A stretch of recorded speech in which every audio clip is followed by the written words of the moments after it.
Hello friends, ನಮಸ್ತೆ. ಹೇಗಿದ್ದೀರಾ ಎಲ್ಲರೂ ಚೆನ್ನಾಗಿದ್ದೀರಾ ಅಂದ್ಕೊಂಡು ಎಪಿಸೋಡ್ನ ಸ್ಟಾರ್ಟ್ ಮಾಡೋಣ ಬನ್ನಿ. ಇವತ್ತಿನ ಲಕ್ಷ್ಮೀ ಬರಮ್ಮ ಸೀರಿಯಲ್ನಲ್ಲಿ ಏನಾಗುತ್ತೆ ಅಂತ ನೋಡ್ಕೊಬರೋಣ. ವಿಡಿಯೋನ ಪೂರ್ತಿಯಾಗಿ ನೋಡಿ. ವಿಡಿಯೋ ಇಷ್ಟ ಆದರೆ ಲೈಕ್ ಮಾಡಿ, ಶೇರ್ ಮಾಡಿ, ನನ್ನ ಚಾನಲ್ನ ಸಬ್ಸ್ಕ್ರೈಬ್ ಮಾಡ್ಕೊಳ್ಳಿ. ಎಪಿಸೋಡ್ನ ಪ್ರಾರಂಭದಲ್ಲಿ ಲಕ್ಷ್ಮಿ, ಕಾರುಣ್ಯ, ಸುಪ್ರೀತಾ, ಗಂಗಾ ಎಲ್ಲ ನಿಂತ್ಕೊಂಡು ಕೀರ್ತಿ ಎಲ್ಲೋದ್ಲಪ್ಪ, ಇವಾಗ ಎಲ್ಲಿ ಹುಡ್ಕೋದು ಅಂತ ಯೋಚನೆ ಮಾಡ್ತಿರ್ತಾಳೆ. ಅಷ್ಟರೊಳಗೆ ವೈಷ್ಣವ್ ಕಾರ್ ಬಂದು ನಿಲ್ಲುತ್ತೆ. ಆ ವೈಷ್ಣವನ್ನ ಬಂದರು, ಬನ್ನಿ ಇವ್ರ ಹತ್ರ ಎಲ್ಲ ಹೇಳ್ಕೊಳ್ಳೋಣ, ಆಗ ಹುಡ್ಕೋದಕ್ಕೆ ಸಹಾಯ ಮಾಡ್ತಾರೆ ಅಂತ ಗಂಗಾ ಹೇಳ್ತಾಳೆ. ಅಷ್ಟರೊಳಗೆ ವೈಷ್ಣವ್ ಇಳಿದ ನಂತರ ಆ ಕೀರ್ತಿನೂ ಇಳಿದಿದ್ದು ನೋಡ್ಬಿಟ್ಟು ಸರ್ಪ್ರೈಸ್ ಆಗಿ ಎಲ್ಲ ಓಡ್ ಬರ್ತಾರೆ. ಅಲ್ಲಿ ಓಡ್ ಬಂದ್ಬಿಟ್ಟು ಕಾರುಣ್ಯ, ಬೇಬಿ ಹೇಗಿದೆಯಾ ಬೇಬಿ, ನಿನ್ಗೇನೂ ಆಗಿಲ್ಲ ತಾನೆ ಅಂತ ವಿಚಾರಿಸ್ತಿರ್ತಾಳೆ. ಕೀರ್ತಿ ಓಡೋಗ್ಬಿಟ್ಟು ಲಕ್ಷ್ಮಿನ ತಪ್ಕೊಂಡ್ಬಿಟ್ಟು, ಲಚ್ಚಿ ನಾನು ಬೇಕಂತ ಮಾಡಲಿಲ್ಲ, ಸಾರಿ ಮಚ್ಚಿ. ವೈಷ್ಣವ್ಗೆ, ಕೀರ್ತಿ ನಿಮ್ಮ ಜೊತೆ ಹೇಗೆ ಬಂದ್ಲು, ನೀವು ಆನಂದ್ ಶರ್ಮನ್ ತಾನೇ ಮೀಟ್ ಮಾಡೋದಕ್ಕೆ ಹೋಗಿದ್ರಿಂದಾಗ ನಾ ಎಲ್ಲ ಹೇಳ್ತೀನಿ, ಒಳಗೆ ಬನ್ನಿ ಮಹಾಲಕ್ಷ್ಮಿ ಅಂತ ಹೇಳ್ತಾನೆ. ಅವಾಗ ನೀವು ಇಲ್ಲೇ ಹೇಳಿ, ನನಗೆ ತುಂಬ ಟೆನ್ಷನ್ ಆಗ್ತಿದೆ ಅಂತ ಹೇಳಿದಾಗ, ಇಲ್ಲ ಒಳಗೆ ಬನ್ನಿ ಹೇಳ್ತೀನಿ ಅಂತ ಒಳಗಡೆ ಹೋಗಿ ಲಕ್ಷ್ಮಿಗೆ ಎಲ್ಲ ವಿಚಾರ ಹೇಳ್ತಾನೆ. ಆನಂದ್ ಶರ್ಮಾ ಮೀಟ್ ಮಾಡೋದಕ್ಕೆ ಬಂದಿರಲಿಲ್ಲ, ಅವಳ ಮಗಳು ಬಂದಿದ್ಲು, ಅವಳು ಮಿಸ್ಬಿಹೇವ್ ಮಾಡಿದ್ದು ಎಲ್ಲ ಹೇಳ್ತಾನೆ. ಆಮೇಲೆ ಕೀರ್ತಿಗೆ ಹೊಡೆಯೋದಕ್ಕೆ ಹೋಗಿದ್ಲು ಅಂತೆಲ್ಲ. ಅವಾಗ ಕೀರ್ತಿ ತುಂಬ ಬರ್ತಾ ತುಂಬ ಚಿಕ್ಕ ಹುಡುಗಿ ಥರ ಆಡ್ತಾಳೆ, ತುಂಬ ಅತಿ ಆಗ್ತಿದೆ, ಅವಳು ತಡೆಯೋದಕ್ಕೆ ಆಗ್ತಿಲ್ಲ ಅಂತೇಳಿ ಬೈತಾ ಇರ್ತಾನೆ. ಅಲ್ಲ ರೀ, ಕೀರ್ತಿ ನಿಮ್ಮ ಜೊತೆ ಹೇಗೆ ಬಂದ್ಲು ಅಂತ ಕೇಳಿದಾಗ, ಅವಳು ನನ್ನ ಜೊತೆ ಬರಲಿಲ್ಲ, ನನಗೆ ಗೊತ್ತಿಲ್ಲದಿರೋಂಗೆ ನನ್ನ ಕಾರ್ ಡಿಕ್ಕಿನಲ್ಲಿ ಕೂತ್ಕೊಂಡು ಬಂದಿದ್ದಾಳೆ ಅಂತ ಹೇಳ್ತಿರ್ತಾನೆ. ಸರಿ, ನಾವು ಇವಾಗ ಒಂದ್ಸಲ ಆನಂದ್ ಶರ್ಮಾ ಅವ್ರಿಗೆ ವಿಷಯ ತಿಳಿಸ್ಬಿಡೋಣ. ಅವ್ರನ್ನ ಮೀಟ್ ಮಾಡೋದಕ್ಕೆ ಅಂತ ನಾನು ಅಷ್ಟು ಕಷ್ಟಪಟ್ಟು ಮಾತಾಡಿ ಮೀಟಿಂಗ್ನ ಅರೇಂಜ್ ಮಾಡಿದ್ದೆ. ಈಗ ಅವ್ರ ಮಗಳು ಬಂದು ನಿಮ್ಮ ಜೊತೆ ಮಿಸ್ಬಿಹೇವ್ ಮಾಡಿದ್ದಾರೆ, ನಾವು ಒಂದ್ಸಲ ಹೇಳಿಲ್ಲ ಅಂದರೆ ತಪ್ಪಾಗುತ್ತೆ ಅಂತ ಕಾಲ್ ಟ್ರೈ ಮಾಡ್ತಾಳೆ. ಬಟ್ ಕಾಲ್ ರೀಚ್ ಆಗೋದಿಲ್ಲ. ಅಷ್ಟೊಳಗೆ ಕಾರುಣ್ಯ ಮತ್ತು ಸುಪ್ರೀತಾ ಜಗಳ ಆಡ್ತಾಳೆ ಅಂತ ಹೇಳ್ಬಿಟ್ಟು ಗಂಗಕ್ಕ ಬಂದ್ಬಿಟ್ಟು ಲಕ್ಷ್ಮಿನ ಕರೀತಾಳೆ.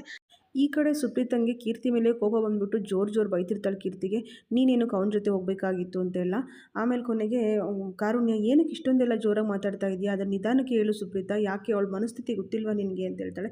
ನನಗೆ ಅದನ್ನೇ ಡೌಟ್ ಇರೋದು, ಅವಳು ಸುಮ್ಮನೆ ಮಗು ಥರ, ನಿಜವಾಗ್ಲೂ ಮಗು ಥರ ಇದ್ದಾಳು ಅಥವಾ ನಾಟಕ ಆಡ್ತಾಳೋ ಮಗು ಥರ ನಮ್ಮನ್ನೆಲ್ಲ ಯಾಮಾರಿಸ್ತಾಳು ಅಂದಾಗ ಕಾರುಣ್ಯ ಕೋಪ ಬಂದ್ಬಿಡುತ್ತೆ. ಆಗ ಇಬ್ಬರು ಜಗಳ ಮಾಡೋದಕ್ಕೆ ಸ್ಟಾರ್ಟ್ ಮಾಡ್ತಾರೆ. ಅದನ್ನು ನೋಡ್ಬಿಟ್ಟು ಗಂಗಕ್ಕ ಲಕ್ಷ್ಮಿ ಕರ್ಕೊಬರೋಕ್ಕೆ ಅಂತ ಓಡೋಗಿರ್ತಾಳೆ. ಈ ಕಡೆ ವಿದ್ಯಾ ಅವಳ ಬಾಯ್ ಫ್ರೆಂಡಿಗೆ ಕಾಲ್ ಮಾಡಿ ಅವರಮ್ಮ ಅವಳನ್ನ ಚೆನ್ನಾಗಿ ಟ್ರೀಟ್ ಮಾಡಿದ್ರು ಅಂತ ಖುಷಿ ಪಡ್ತಾ ಇರ್ತಾಳೆ.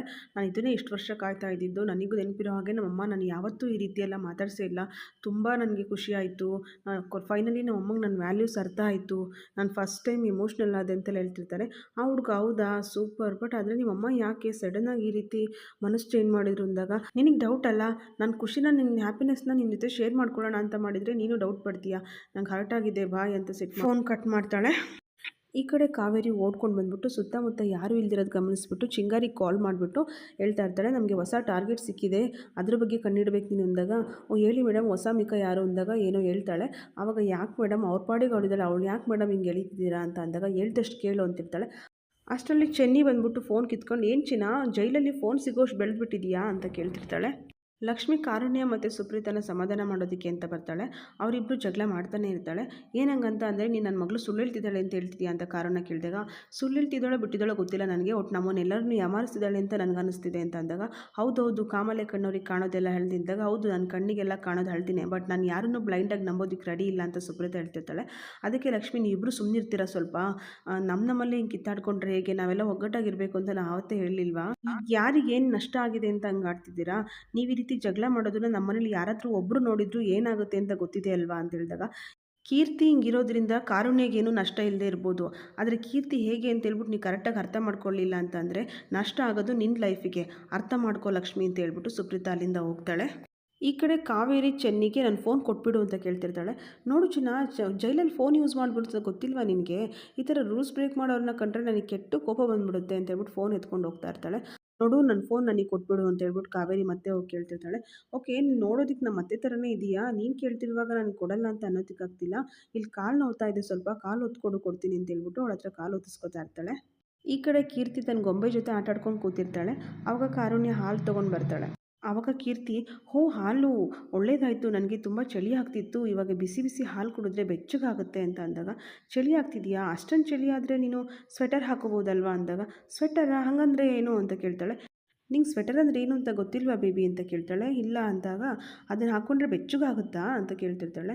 ಹೌದು, ಒಂದು ಕಾಲದಲ್ಲಿ ನನ್ನ ಮಗಳು ಹಾಕ್ತಿರೋ ಬಟ್ಟೆನೇ ಇಲ್ಲ, ಮಾಡ್ತಿರೋ ಸ್ಟೈಲೇ ಇಲ್ಲ, ಒಂದು ಕಾಲದಲ್ಲಿ ಕೀರ್ತಿ ಸ್ಟೈಲ್ ಐಕಾನ್ ಆಗಿದ್ಲು, ಇವಾಗ ಏನೂ ಗೊತ್ತಾಗ್ತಿಲ್ಲ ಅಂತ ಅಂದಾಗ, ಸರಿ ಇರೋ ಒಂದು ನಿಮಿಷ ಅಂತ ಹೇಳ್ಬಿಟ್ಟು ಹೋಗ್ಬಿಟ್ಟು ಒಂದು ಜಾಕೆಟ್ ತಂದು ಕೊಡ್ತಾಳೆ. ಸ್ವೆಟರ್ ಅಂದರೆ ಇದೇನಾ ಅಂತ ಕೇಳಿದಾಗ, ಇದು ಸ್ವೆಟರ್ ಅಲ್ಲ, ಜಾಕೆಟ್, ನಿನ್ನ ಫೇವ್ರೆಟ್ ಜಾಕೆಟ್ ಅಂದರೆ ಯಾವಾಗಿಂದ ನಂಗೆ ನೆನಪೇ ಇಲ್ಲ ಅಂತ ಹೇಳ್ಬಿಟ್ಟು, ಓಕೆ ಬಿಡು ಅಂತ ಹೇಳ್ಬಿಟ್ಟು ಹಾಕ್ಕೊಳ್ತಾಳೆ. ಆ ಜಾಕೆಟ್ ಪಾಕೆಟಲ್ಲಿ ವೈಷ್ಣವ್ ಮತ್ತು ಕೀರ್ತಿ ಸೆಲ್ಫಿ ತೊಗೊಂಡಿರೋ ಫೋಟೋ ಇರುತ್ತೆ. ಅದನ್ನ ನೋಡಿ ಅವಳಿಗೆ ಹಳೇದೆಲ್ಲ ನೆನಪಾಗ್ತಿರುತ್ತೆ. ವೈಷ್ಣವ್ ಜೊತೆ ತಿರುಗಾಡಿದ್ದು, ಅವ್ನು ಪ್ರಪೋಸ್ ಮಾಡ್ತಿದ್ದು ಎಲ್ಲ ನೆನಪಾಗ್ತಿರುತ್ತೆ. ಆಗ ಸ್ವಲ್ಪ ಡಿಸ್ಟರ್ಬ್ ಆಗಿಬಿಟ್ಟು ಆ ಕಡೆ ಹೋಗ್ಬಿಟ್ಟು ಫೋಟೋ ನೋಡ್ತಿರ್ತಾಳೆ. ಸುಪ್ರೀತಾ ಆ ಟೈಮ್ಗೆ ಬಂದವಳು ಏನು ನೋಡ್ತಾಳೆ ಅಂತ ಅಬ್ಸರ್ವ್ ಮಾಡ್ತಿರ್ತಾಳೆ. ಸುಪ್ರೀತನ ಕಣ್ಣಿಗೆ ಕೀರ್ತಿ ಮತ್ತು ವೈಷ್ಣವ್ ಫೋಟೋನ ಕೀರ್ತಿ ನೋಡ್ತಿರೋದು ಗೊತ್ತಾಗುತ್ತೆ. ಅದನ್ನು ನೋಡಿ ಶಾಕಲ್ಲಿ ನಿಂತ್ಕೊಳ್ತಾಳೆ. ಅಲ್ಲಿಗೆ ಇವತ್ತಿನ ಸಂಚಿಕೆ ಮುಕ್ತಾಯವಾಗಿದೆ. ವಿಡಿಯೋ ಇಷ್ಟ ಆಗಿದ್ದರೆ ಲೈಕ್ ಮಾಡಿ, ಶೇರ್ ಮಾಡಿ, ಸಬ್ಸ್ಕ್ರೈಬ್ ಮಾಡಿ. Thank you.